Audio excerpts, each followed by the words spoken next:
Sir Delhi ಭೇಟಿ. ಡೆಲ್ಲಿಗೆ ಇವತ್ತು AICCಲಿ ನನಗೆ ನಮ್ಮ ಪಕ್ಷದ ಒಂದು ಮೀಟಿಂಗ್ ಇದೆ. ಆ ಮೀಟಿಂಗ್ ಟೈಮ್ ಫಿಕ್ಸ್ ಮಾಡಿದ್ದಾರೆ. ಚುನಾವಣೆಗಳ ಬಗ್ಗೆ ಮೀಟಿಂಗ್ ಇದೆ. ಅಸ್ಸಾಂದು ಬೇರೆ ಬೇರೆ ಮೀಟಿಂಗ್ ಇದೆ, ಅದಕ್ಕೆ ಕರೆದಿದ್ದಾರೆ. ಅದಕ್ಕೆ ಹೋಗ್ತಾ ಇದ್ದೀನಿ. ಯಾವಾಗ ಸರ್ ಮೀಟಿಂಗ್? ಈಗ 5 ಗಂಟೆಗಪ್ಪ. ಹೋಗಿ ಬಂದ್ಮೇಲೆ ಯಾರು ಇದ್ರು ಅಂತ ಹೇಳ್ತೀನಿ.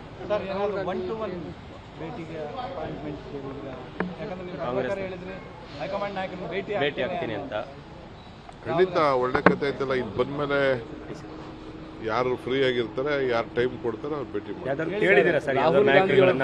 ರಾಹುಲ್ ಗಾಂಧಿ, ವೇಣುಗೋಪಾಲ್ ಇನ್ನೇ ಯಾರನ್ನು ಕೇಳಿಲ್ಲ ನಾನು. ಈಗ ಜಸ್ಟ್ ಬಂದಿದ್ದೀರಿ ಅಷ್ಟೇ.